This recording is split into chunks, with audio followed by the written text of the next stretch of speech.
ready to roll. I will just start out with a quick reminder about the session. Sorry. The focus this morning for our very brief time together is going to be what we've learned from COVID-19 and we're going to work on a process for kind of meaningfully connecting what we think we've learned to data and research, and so that we can make good decisions about what we've tried this year that we want to sustain and what we want to sunset. And so we want to start out by thanking the Niswonger Foundation, our longtime partner in the Rural Life Grant. This is actually, I think, the third summer in a row we've been able to join the Summer Institute, and we always do love it. And we're excited to be part of the Virtual Institute, and we're even more excited to actually get to go face-to-face back to Tennessee next week. Hooray, to join some of the rural life schools. And so just a little bit, I am Teresa Gibson, and I'm here with my colleague Nancy Mangum, and our company is Leading Edge Learning, and we are K-12 education consultants with a focus on professional learning, leadership, and coaching. And we are joining, that is just a little bit about us, and some of you we've actually met. I do recognize a couple of the names. And so we've got lots of folks already telling us who's here, where they're from. We would really love to be able to kind of frame the session around your roles. And so if you would just jump into the chat, if you haven't already, I've seen tons and tons of folks providing this information: name, school, district, role, and how long you've been in that role. And hopefully we'll be able to use this information to get to know each other a little better, but also to think about the best way to use the process that we are going to share today. Just as we kick off, a little bit of logistics. If you joined us a couple minutes late, your name may not actually be reflected as your name. If you join from certain links, it's going to give you someone else's name. So if you're seeing that and you want to just rename yourself, you can mouse over your picture or where your face shows up, and there'll be 3 little dots in the corner to click on, and you just choose rename, and you can type in anything you want there. Nancy and I love to engage folks on the mic and in the chat. And so if your name is not reflected appropriately, anytime you put something in the chat, it will say the wrong name. So that's wonderful. And I'm seeing lots and lots. Oh, I see a math teacher. Hello. That was my classroom was a math classroom. Yes, welcome. Teresa, I think I saw a couple of math teachers. Awesome. Fantastic. Great. Welcome. I see Mike, Janet, Adrian.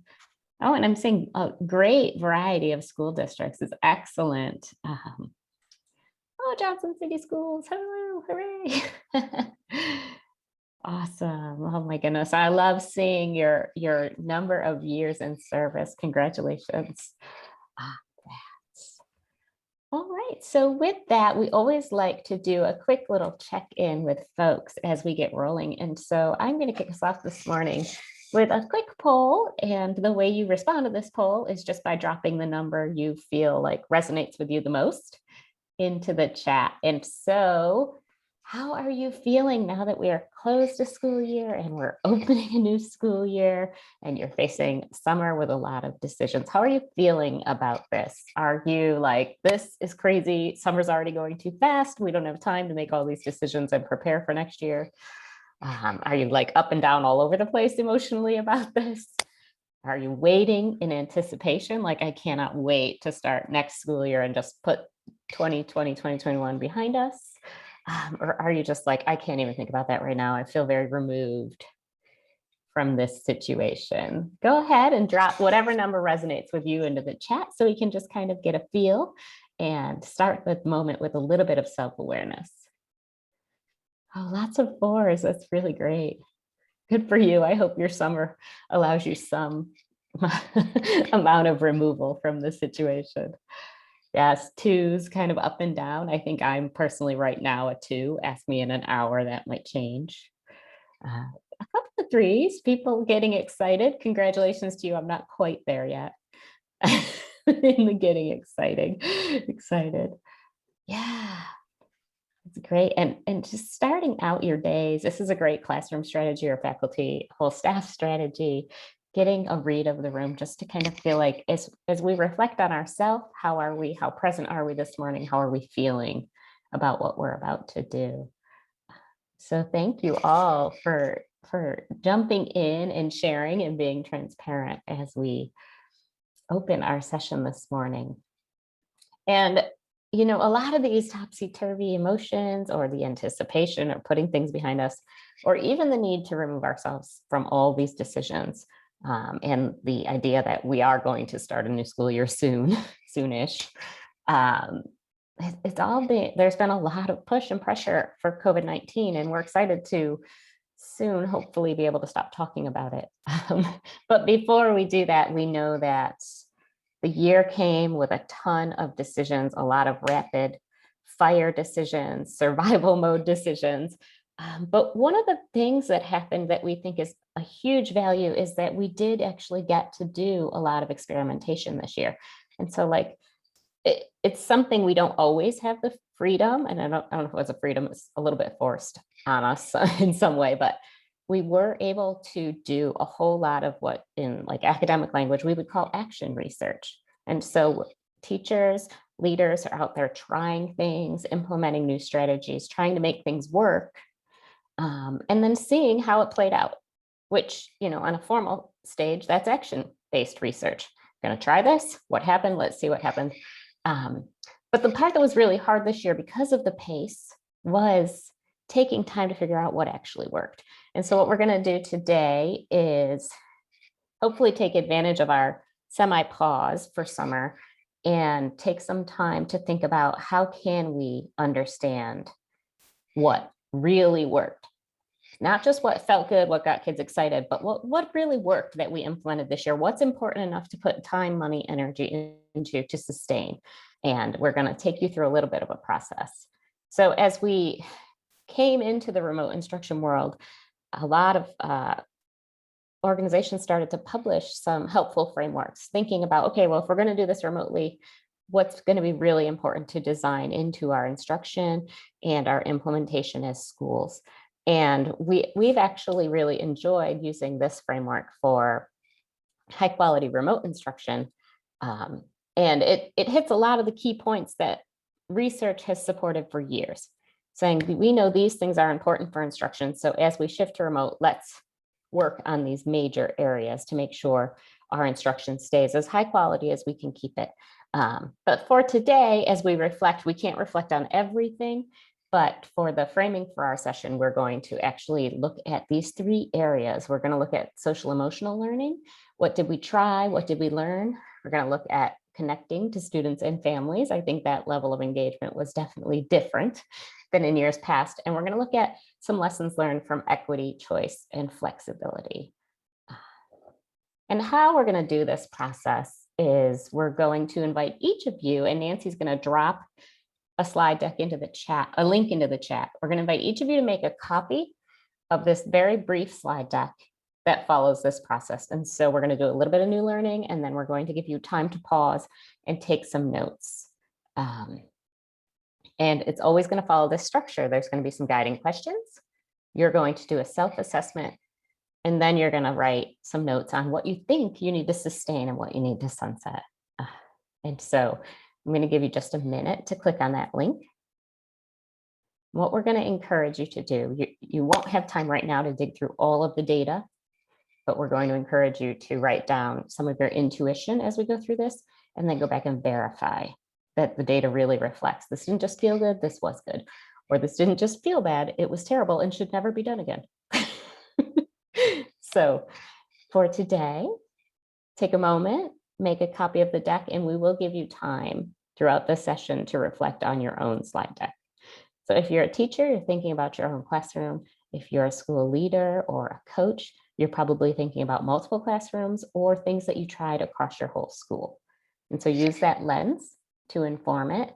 In either of those situations, we encourage you to go back. If you're a school leader, go back and build this out with your leadership team. If you're a teacher, talk to your PLC about what they did in their classrooms and what worked there, and build it out with them. We should never reflect in a complete silo, but starting with ourselves is a great place. And hopefully you now have a slide deck that is your own. If you have any trouble with that, just drop a note in the chat. We'll try to help you out. And we're going to jump into equity, choice, and flexibility. And the lens we're going to use for this is just a little bit of lessons learned on a provocative level. And so our high level lessons learned that we've seen, not just in Tennessee and North Carolina, but also across the nation, is that equity, choice, flexibility, they're essential to all learning environments. I think we knew that already, right? But what we really got pushed to do in COVID is to think about how can we rethink our traditional approaches to help us engage more students. And I think the level of engage more students was more challenging than it's ever been historically. And so what can we learn? What did we see across the nation that maybe challenged some of our more traditional mindsets and actions? And what I'm going to do is I'm going to give you 3 resources. Actually, Nancy, they're in the slide notes, if you would drop them in the chat. And I'm going to give you about 8 minutes to explore the resource of your choice. And they are intentionally a little provocative, pushing a mindset. Thinking about how can we explore student creativity collaboratively to engage students. So how can, a lot of times we think creativity is something it's yourself and you own. How can we get kids to engage creatively and collaboratively? Number 2, we saw this in a lot of places, heard this from a ton of teachers and school leaders and coaches. A lot of people had to opt for more leniency this year. Well, when we did that and we became a little more flexible, what were the outcomes? What worked? What didn't work? And so this second one is kind of a piece of my heart. I love the way it's written about teachers opting for more leniency, but actually getting some better outcomes in using certain strategies and in certain situations. And then the third one is dismantling inequity piece by piece using data. So this particular article is on the Panorama survey. There's a lot of ways you can use data to try to really dig into the inequities that happen in your school community, in your classrooms. And so Nancy did drop those links in the chat. I'm going to give you about 8 minutes. Some of you will read fast enough to engage with more than one. Some of you will get just about to the end of your resource. Before I start the timer, does anyone have any questions?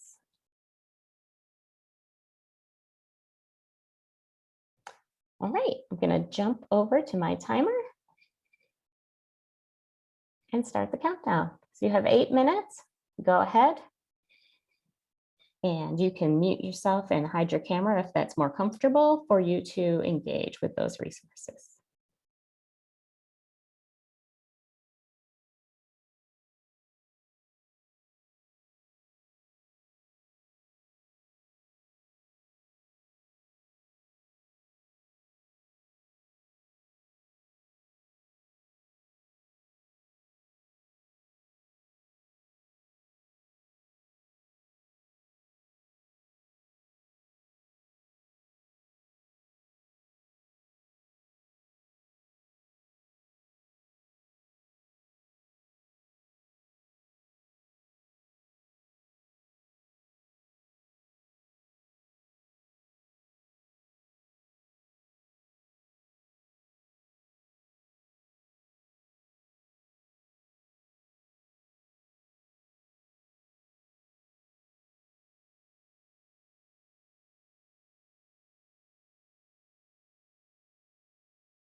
Got about 2 minutes left.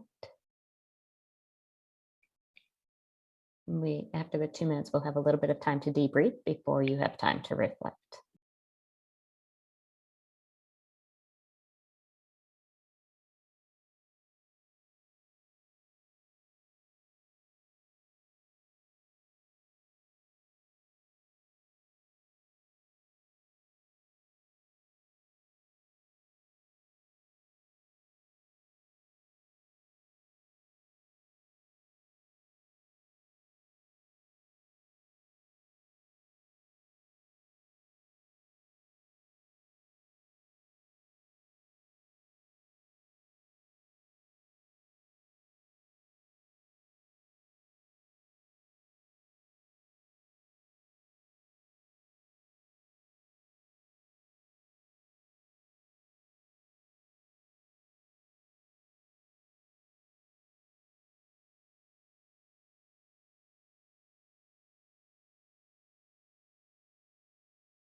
You got about 10 seconds to find a good stopping place in your resource.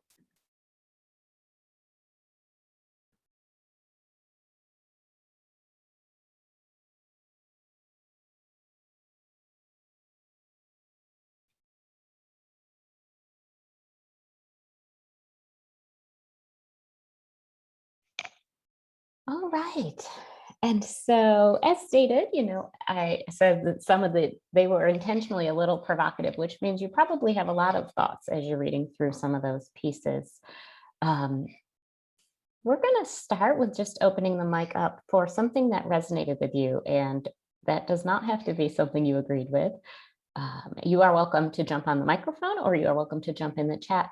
And LaDawn already got us started thinking about, like the teletherapy, how can that be, was that actually more effective? And I do wonder, like, okay, did that just feel good to be able to see the kids again and have that freedom of no mask? Or is there data that person can dig into to find out, was it actually effective? So a great way to get us started in the chat. Anyone else have a thought, agree and argue, something that resonated with them from any of the 3 resources?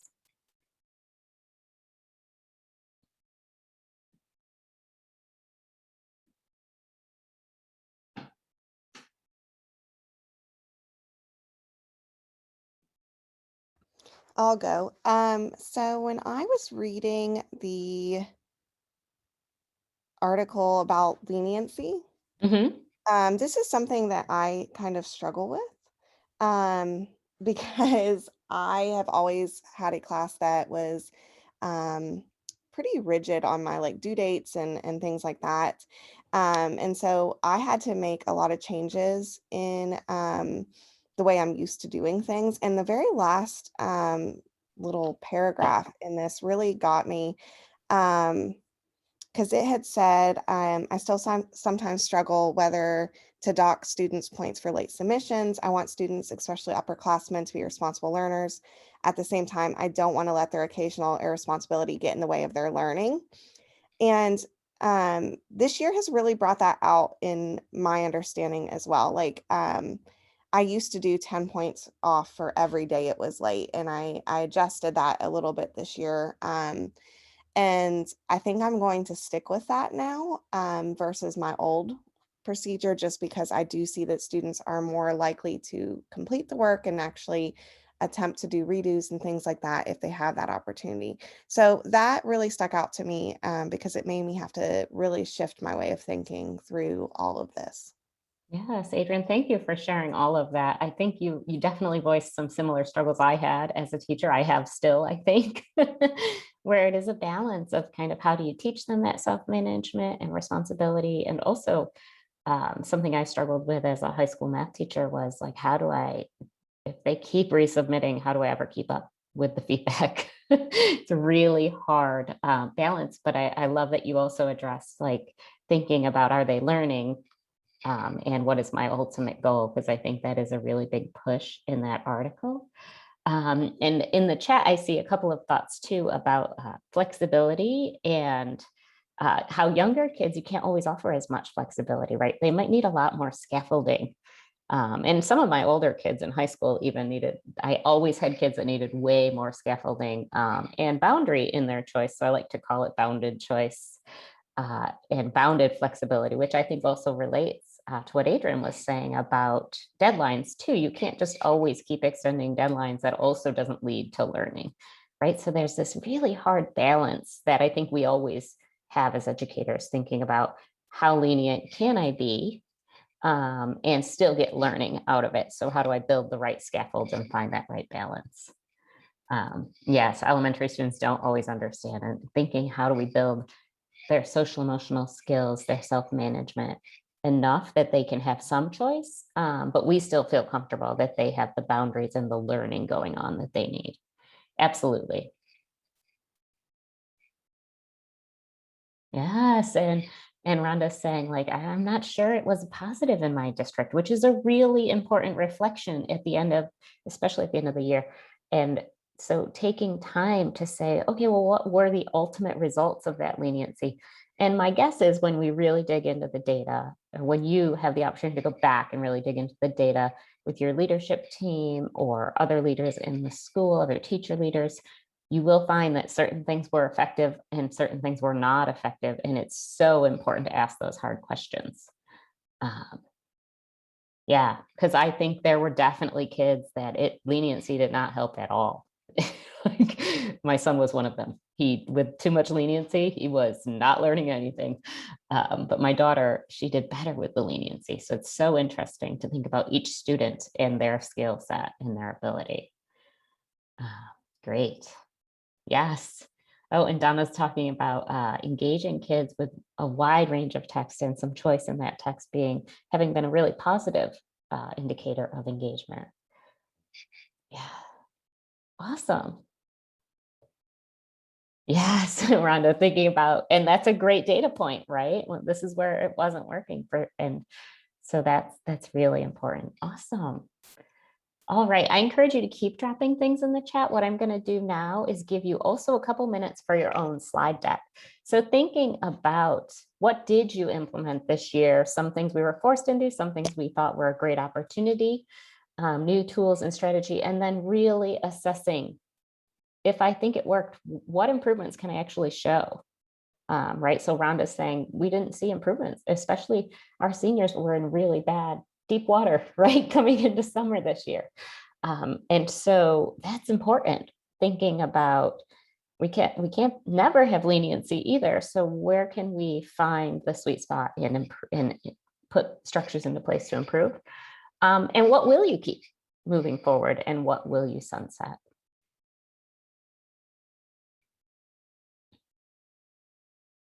Yes, Laura's saying leniency has a broad scope behind that word, right? So finding out and having a shared agreement, especially with your staff, if you're a school leader, when you're standing in front of them and you say leniency, being very conscious that there's a lot of different ways to hear that word and implement it.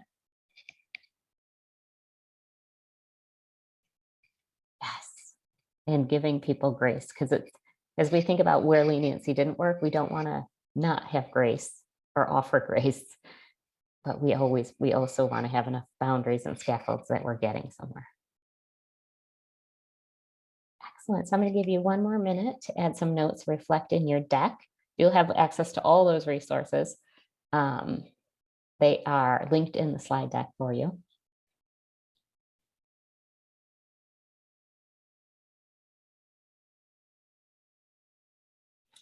Oh, Brian read the inequities article. That's awesome.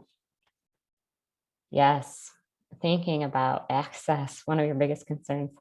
And Brian, I wish I could come sit with you and unpack some of that data to see, like, once they had the Chromebooks, did that really address the inequities, or is there still more work? And I'm sure the answer is yes and no, right? The answer is never yes or no. Yes and no. Yeah, because then the home, it still matters a great deal, having that internet access. And going into next year, what does that mean? All right. Well, thank you for jumping in. I feel like our thinking is definitely activated, thinking about what do we have to think through to figure out what to sustain and what to sunset of it. And with that, I'm going to pass it to Nancy, and Nancy's going to help us think a little bit about what might we have learned or what's challenging our thinking with social and emotional learning.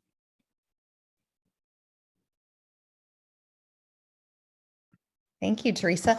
So social emotional learning, we've already started, I feel like, touching on this a little bit, but we're going to dive a little bit deeper into this now.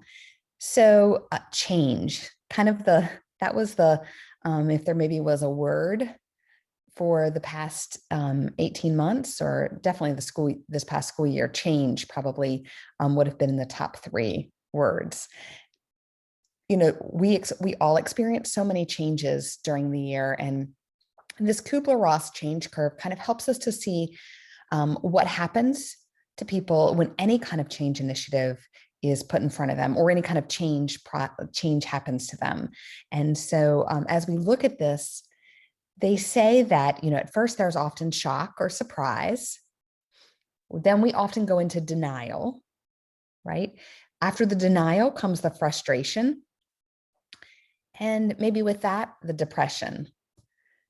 Hopefully, once we move from the depression or the frustration, we get into the experimentation, we try new things, and then we get into that decision and integration, where we are actually trying new things, we're figuring out what works, what didn't work, and making changes to those things. And the interesting thing about this, this change curve, and when they talk about this, that sometimes we slide back, right? And as new changes are thrown at us, we maybe restart this curve all over again, or kind of fall. And some of us move more quickly through this curve than others. And so you might be seeing this with your within yourself. You might look at this and say, oh yeah, I could almost maybe put a month, different months. I could, like, when did I kind of start that uphill climb where I said, okay, I'm going to try this. I'm going to make this work. Or maybe you can kind of see this in your staff. But I think it's important to remember that everybody experiences change at different times and at different rates. And so do our students as well, our students and our families. And so as we think about this, it's important to think about the needs of our students and the social emotional needs of our students or our staff members, depending on your role, whether you're a classroom leader or whether you're a school leader. So a lesson that we've learned more than ever this year is that focusing on adult SEL, and I'll also put student SEL, right? Adult and student SEL is just as important as our focus on a student SEL or on academics, right? We know that we have to support social emotional needs in order for everyone to be able to learn, right? So, an important thing is a great leaders are introspective. And this is Bob Iger. Any Disney fans out there might know who this person is. Bob Iger is the former CEO and now chairman of the Walt Disney Company. And Bob had a number of big or a number of achievements in his career. He, acquired Pixar and Marvel and really grew the Disney company, actually even put their first theme park in China during his tenure. And I was recently listening to a podcast, and Bob was talking about the importance of leaders being introspective. And you all are leaders, whether you're a classroom leader or a school leader. It's important that we think about, do my words and actions represent what I actually do? Right? Am I, what I believe in? If I believe all students can learn, am I relaying that message to them? Or am I supporting the teachers? I want them to be supporting their students, but am I supporting them and their needs and where they are? So we're going to take a quick little, just a quick little introspection here. And you don't need to share this in the chat. I just want you to kind of reflect on these. And so as you think about this, I make time each week to check in with my staff or my students or offer opportunities for them to share how they're feeling. How often did you do that this past year? And again, you don't need to share it in the chat, just kind of think. Was it something that you always did, or did you do it often, or really not very consistently, maybe only just occasionally?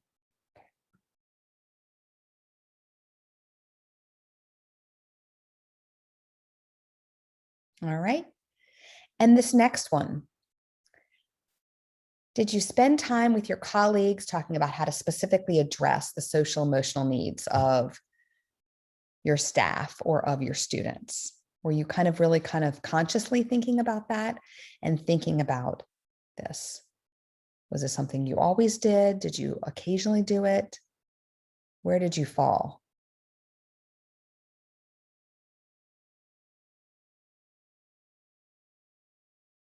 All right. So if we know that thinking about these social emotional needs are so important, in order for learning to occur, and there's a whole lot of learning science behind this, that we know that the brain has to be ready to learn in order, and we need these skill sets to be ready to learn. But we must make time to check in with our students or our staff to make sure that they're equipped with the social emotional skills that they need in order to be ready to learn. And so these next two resources, and Teresa, if you can drop them in, actually, I'll drop them into the chat for us. Here are two resources that I want you just to spend a couple of minutes. One is a teacher self-assessment. So if you're a school leader, you might want to take a look at the teacher self-assessment. And if you're a classroom teacher, you might want to look at the student check-in question bank. Of course, you're more than welcome to look at any of these, look at either one. But I want you to take a look at these and think about how you might use this resource as you begin the school year. How might it better support either teachers' social emotional needs or your students' needs?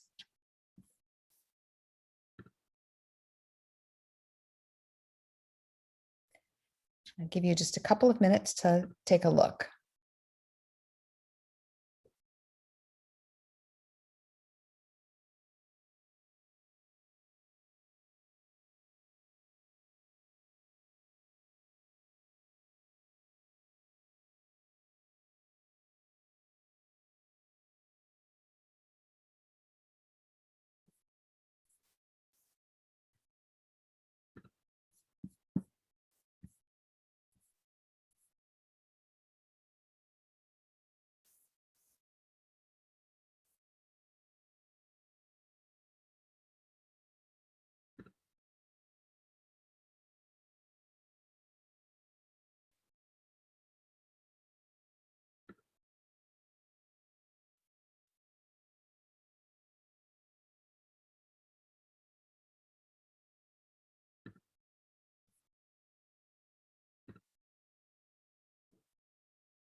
All right, give you one more minute.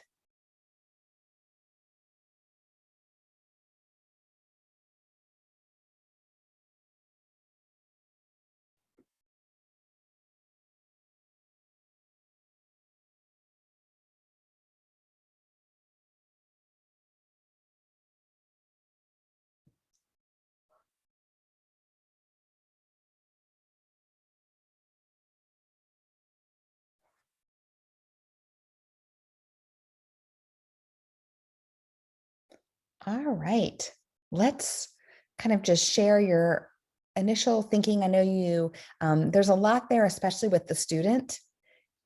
SEL question bank, maybe kind of a lot to read and process. The student question bank comes from Panorama. Teresa mentioned Panorama before. They're a great resource. They offer services to schools, but they have a lot of free things too, as well. And so school districts sometimes contract with them to do some work around social emotional data collection, but they also offer things like this for free that you can use just on your own. And so, Teresa, do you want me to grab the screen?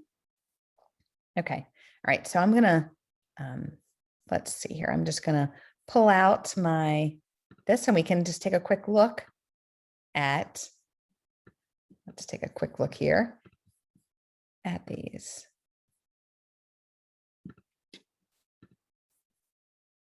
All right. So, anybody have any thoughts as you look across these? Oh, I talked about the student SEL question bank, and I think that link worked, right? Did that link work? The adult SEL skills comes from Turnaround, which is another great organization, Turnaround for Children. They put out a lot of great resources for students around trauma-informed practices and social emotional. And they also have, and this for teachers was one that was helped adults think about their own social emotional skills. And so I think my screen is kind of spinning, but I'm hoping that those came up for you all. Anybody want to share as you looked at one of the resources? How might you use the resource?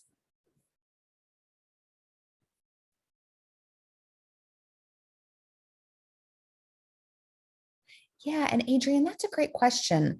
You know, I think that is really important. You know, as a middle school, they're changing classes. You don't want to. And so, Adrienne, I assume you looked at the student one, and there are a lot of questions there. And I think coordinating those efforts, I think that's a great thought. You know, maybe through the homeroom, and then having a way that all the teachers can see this. Some of these questions, I think, in the question bank, you could pull out and just maybe ask them one, you know, kind of like Teresa started our morning this morning and asked you all how you're feeling about the upcoming school year. You could just kind of throw in a question as you start class, you know, so that you just kind of get a sense of how they're doing today.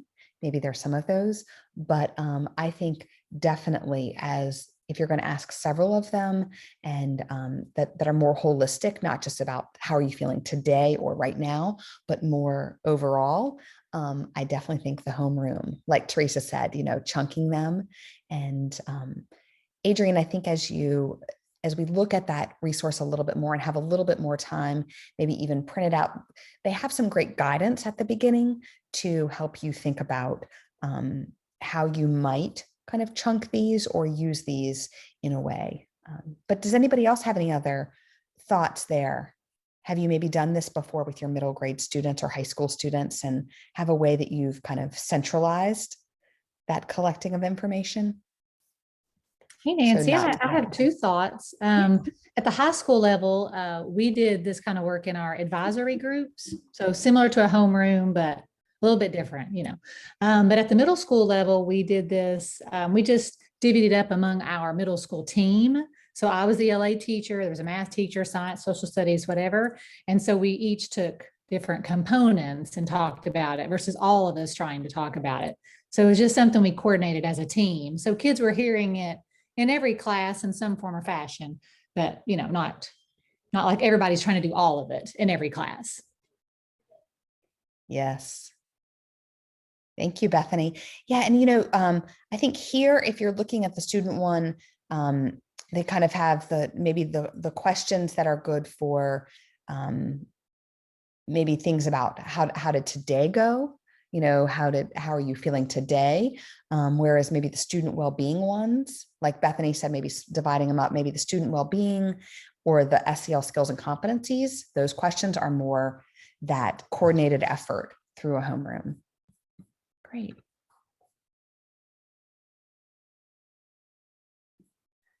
All right. I see Donna talking about how her principal sends out a weekly questionnaire asking how you're doing emotionally. Yeah, that's great to see, and to know that for leaders to kind of have that sense of what's happening with our staff, and how are things going, and but also so leaders get the information, but then also I'm sure, like you're saying, Donna, it does make you feel good to know that somebody's kind of checking in and concerned about your well-being. So yeah, what a thoughtful school leader. Again, just similar to the student check-in, and the student is more of a question bank. This could also be used, the turnaround the teacher one could be used kind of in chunks, I think. And what I like about this one are the reflection questions at the bottom of each section for the teacher one.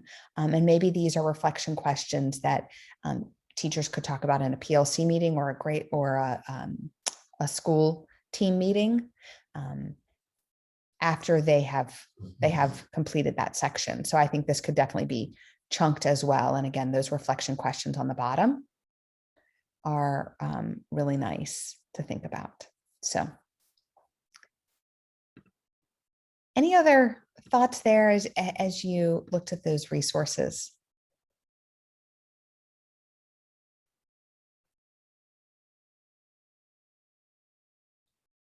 All right. Hopefully those resources, as well as both of those organizations, like we mentioned, they're both great organizations, Turnaround for Children, as well as Panorama, put out some great work there that can support with social emotional learning. So now, just like you did before, just give you about 2 minutes to take a quick look at your guiding questions and your self-assessment. So what have you implemented this year that supported either teachers, or you can change that word and change it for students, social emotional needs. So you can change it in your slide deck, and maybe think about what improvements have you made, and then you can begin to think about as you move forward. Donna, you mentioned the weekly check-ins. That was probably something that came about because of COVID, but maybe that's something that would be great to continue doing, because they've really found that that's helpful, just to know what's happening in our staff. Does anybody else need any extra support? So.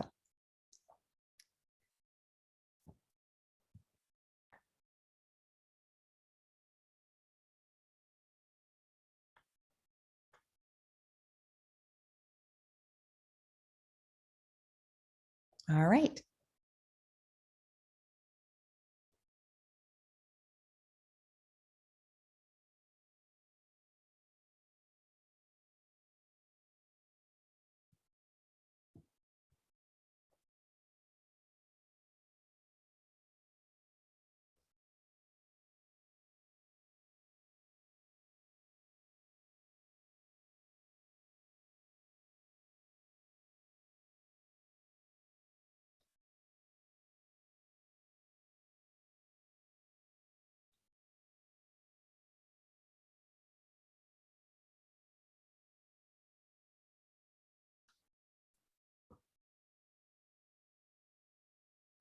All right, so let's move on now to connections to students and families.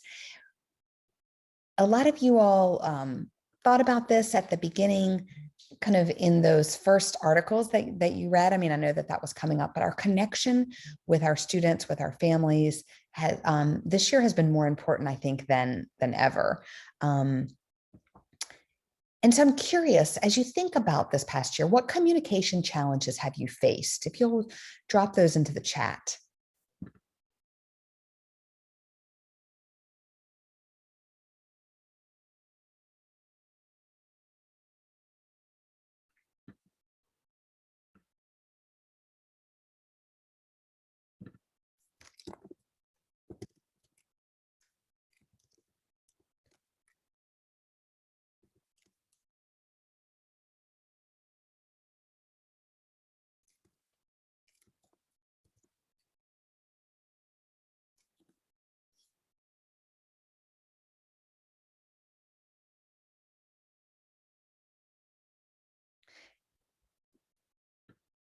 Anyone have any communication challenge that you have faced? Yeah, not able to be able to walk into, yeah, there you go. Okay, here, now they're coming. Yeah, getting a hold of parents has been really hard, right, Anna? And then communicating with your virtual students, not knowing not being able to see them face to face.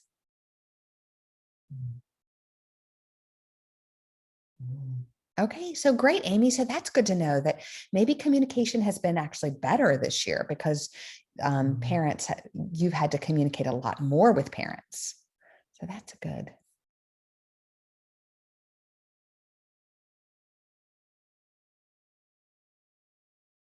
Oh, interesting, LaDawn. Yeah.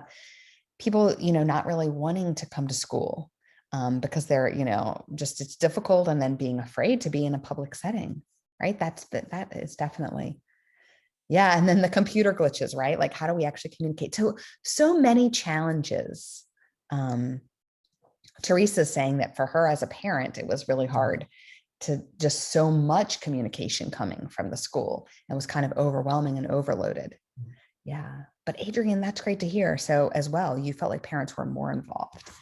So communication challenges, kind of maybe some of the things have been maybe better this year, but other things have been a lot harder. And maybe for particular families, it's been harder. We know that everyone has been under stress, right? Whether we, some of us are more verbal about our stress. Some of us are more in tune and understand that we're under stress. And some of us maybe have just had some side effects from stress. But whether we are, walking around saying, I'm so stressed out, or whether we're just are feeling those effects of stress in other ways, we've all probably experienced it. And so one of the lessons that we've learned is that stress can complicate communication. And during stressful times, it's important as leaders and teachers to focus on communication strategies that we're using to make sure hopefully we can get through to everybody and that we can reach all of our students and our parents. So here are a couple of interesting kind of facts or tips about communication under stress. I'm going to give you just a minute to read through these 6 things. I guess these are actually facts, things that happen to us when we're under stress as it relates to communication. And which one of these stands out to you, or did you experience this year? You can put those numbers in the chat.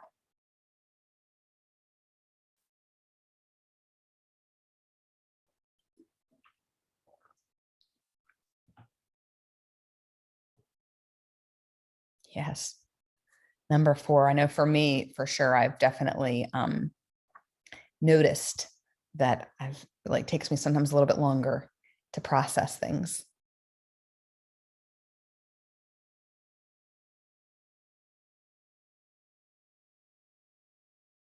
Yeah. So sometimes just not being able to like perception and reality, those things there.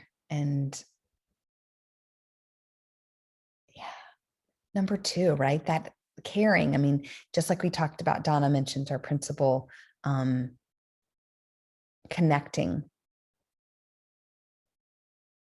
and maybe establishing that trust, then that's really helpful. Yeah. So I bet you all these are interesting ones as you read them and you think about sometimes maybe some of the communication issues we've had.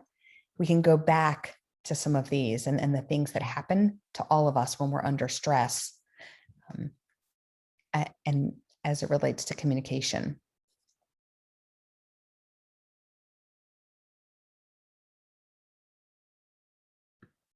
Right. So there are some strategies for us to think about to help combat some of those things, to help us better communicate when we're under stress. We know that people when we're under stress, it's helpful to have visual or graphic information to support verbal messages. This helps us with the processing. Remember, we talked about the processing was more difficult. So having visual or graphic information can really help. Keeping messages short. This is sometimes difficult, but 27 words or 9 seconds, or kind of put them into just 3 quick points can really help. So kind of narrowing things down, maybe reducing the amount of information we're sending out at once. And then this last one, people remember what they hear first and last. And so trying to balance the negatives and the positives. And, you know, if we have something negative we're going to say, then maybe adding in some positive things in order to balance it out, because people also under stress, right? We tend to be a little bit more on edge. And so helping people and avoiding those absolutes, never, you know, never and always. Those absolutes can sometimes set people off. So those are some communication strategies. Another communication challenge we've had this year is decision fatigue. And you all might have experienced decision fatigue and maybe didn't even know it, but we know that the more decisions that we have to make, the more we feel exhausted, right? And so I like this little graphic on the left-hand side here because, you know, we feel pretty like our batteries are charged, you know, we're ready to go, we're feeling energized. And then as we make more decisions, you see what happens, right? That energy kind of dwindles. And it's not only that our energy dwindles or that we feel tired, but also that quality of our decisions. The more you can see there in the graph, the more decisions that we have to make, the quality goes down. So I don't know if you've experienced this, but sometimes at the end of the day, you know, when I'm tired, if I haven't made a plan for dinner, sometimes I make a pretty poor choice, or just like, I'm like, okay, like I'm just gonna quickly answer my husband when he, you know, wants to talk about something that, you know, we need to plan for. I'm like, I just say, whatever you want to do. Right. And then later on, sometimes I'm like, oh, maybe I should have jumped in and weighed in on that. But yes, you know, as our day goes on, the more decisions we have to make, a lot of times the quality goes down. You know, it was pre-COVID. There are several studies out, and one that talks about before COVID, teachers or educators made close to 1,500 decisions in one school day. So the typical teacher made 1,500 decisions, right? Just in a day. Think about that. Can this student go to the bathroom? What are you going to do about the student who didn't have their homework? How am I going to handle the child that's putting their head down on the desk, wanting, you know, not looking engaged? All of those decisions that we're having to make constantly. So that was before COVID. Once COVID hit, I mean, how many more decisions do you think now that teachers are having to make? Even more, right? And so as educators, we're exhausted, right? We are exhausted. So I'm curious, what happens to you when you're tired and have to make a decision? Teresa talked about, or I shared that sometimes I just tell my husband, just do whatever you want to do, right? Or I make whatever the easiest decision is for dinner. I'm like, we're just ordering pizza tonight, right? Teresa talked about, that probably pretty hard when our children get home. Yeah. Oh, Catherine says she gets emotional and just kind of like plays the victim. Right.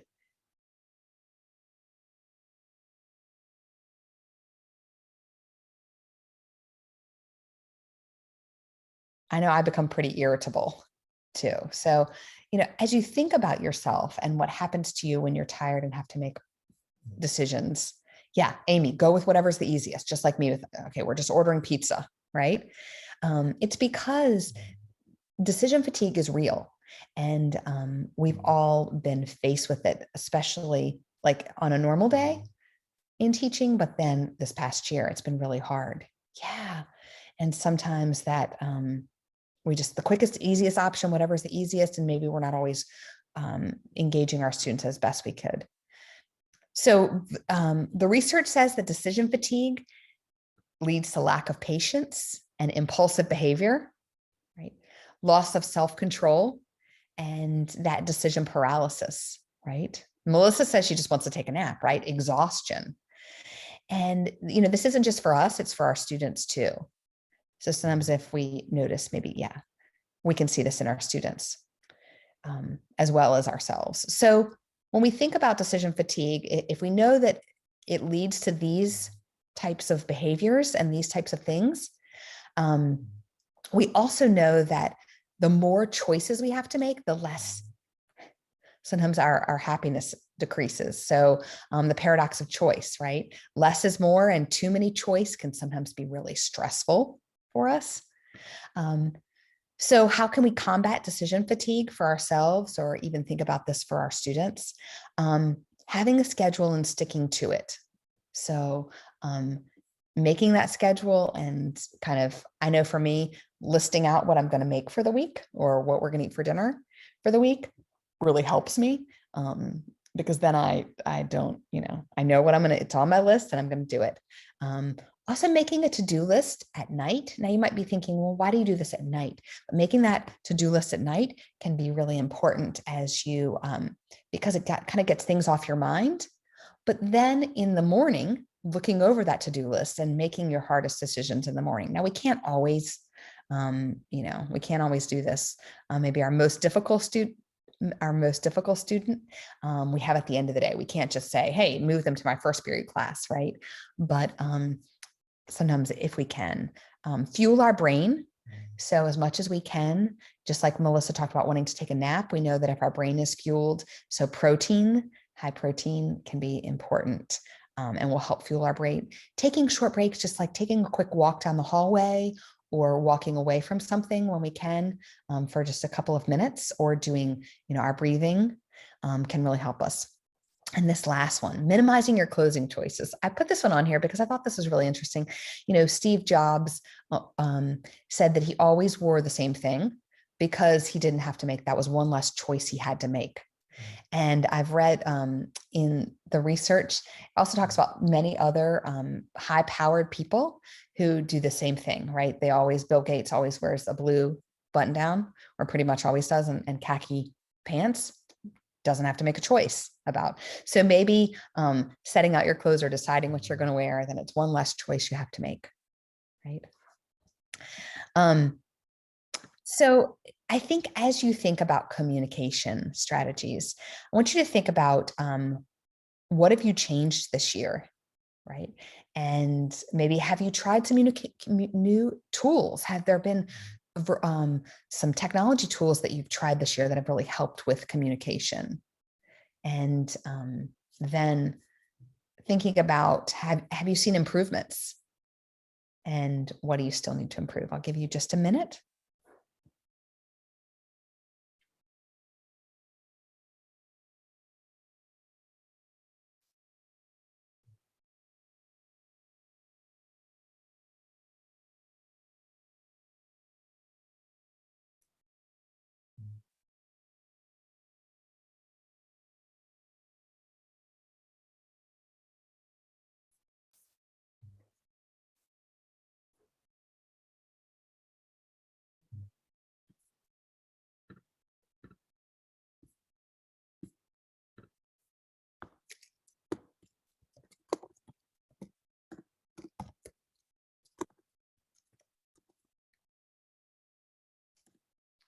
All right, so let's move on to what will we sustain and what will we sunset? And with that, I'm going to turn it back to Teresa.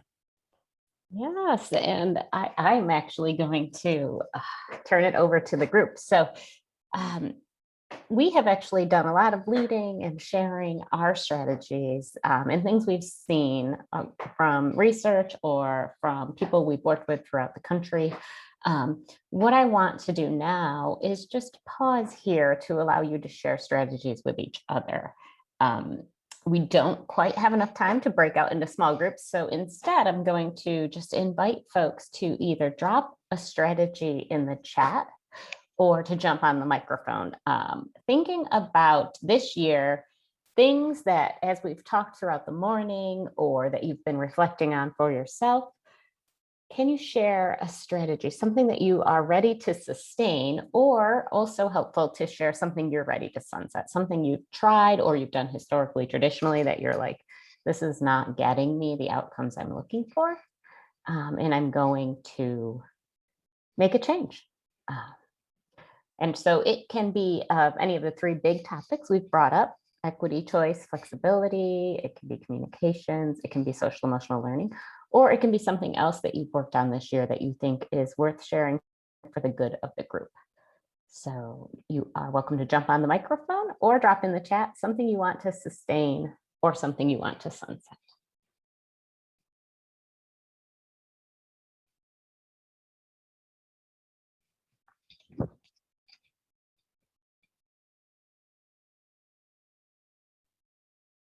Yes, Adrian, that communication to parents, quick check-ins using Class Dojo. Oh, and your new redo policy. Awesome. Yes, scheduling in that quiet time. That's awesome, Mona.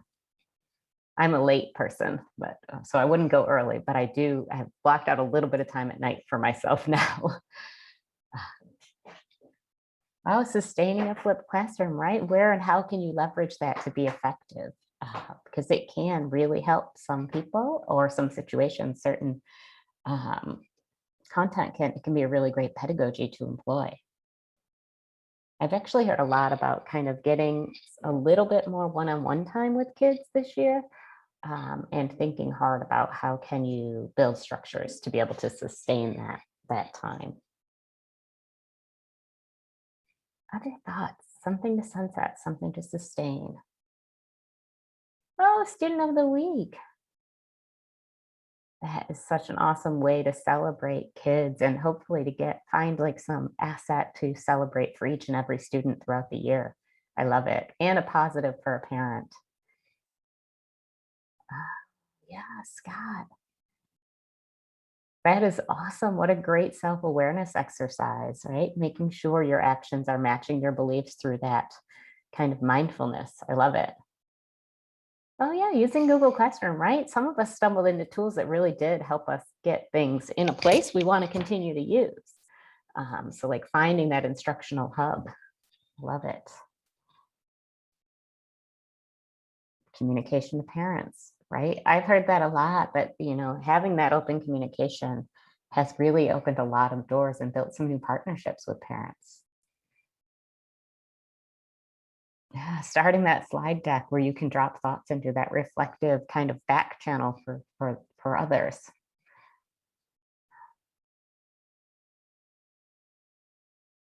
Yeah, building those relationships through the communication with parents. I love it.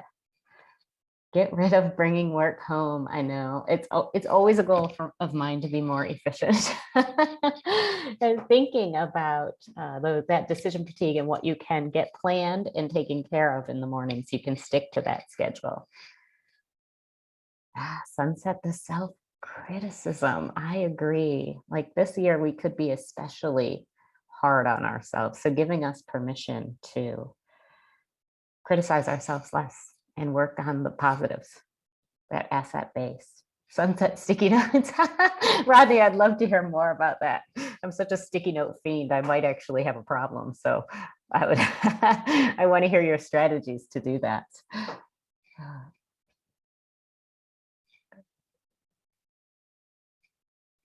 Encouraging student teacher rapport. Yes, taking the time out.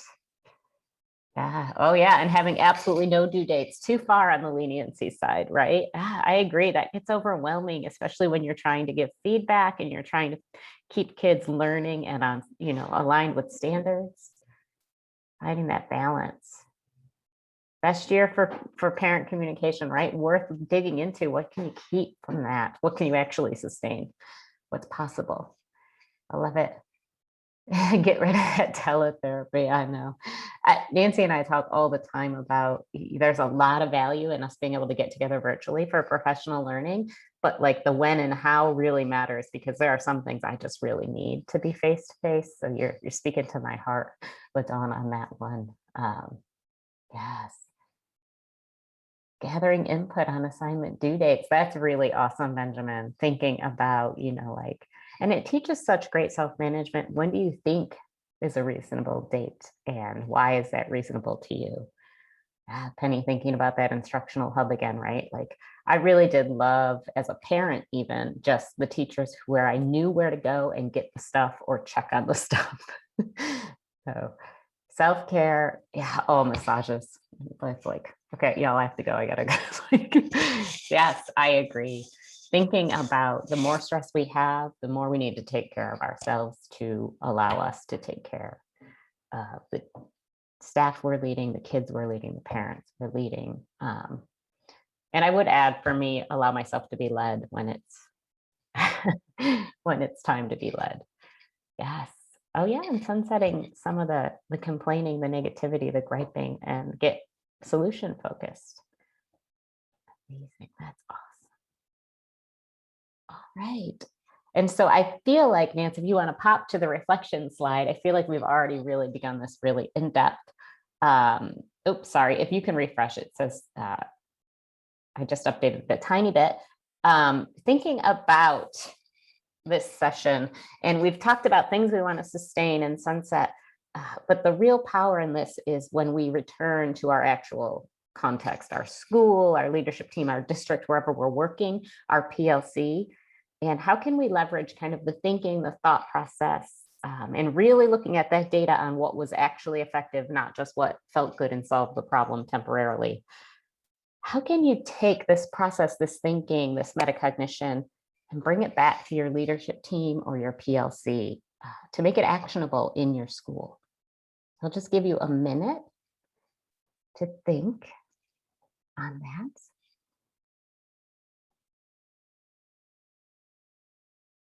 You don't need to put this in the chat. This is your own personal reflection and commitment for what you can do with what we've thought about this morning.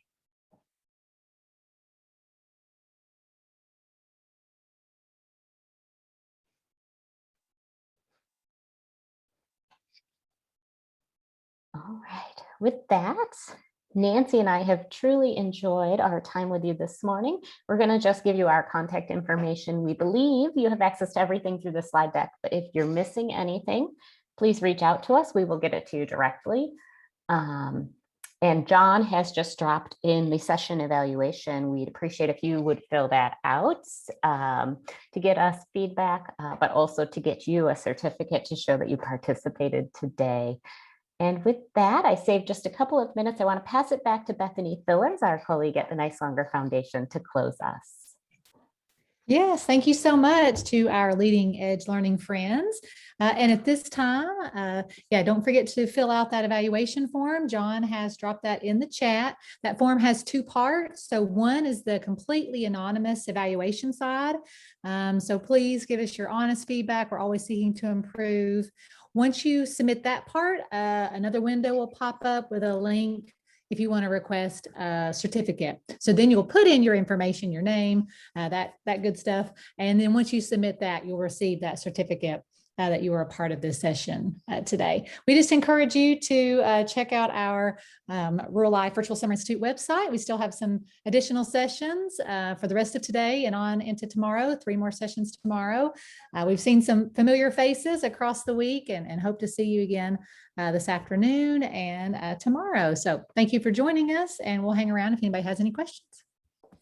Yes, and LaDonna, I did just drop that in the chat again if you want to try to click on that form and let us know if that worked for you. All right, and thank you all, and hopefully you can enjoy your summer, and you'll have a great start to next school year. Thank you.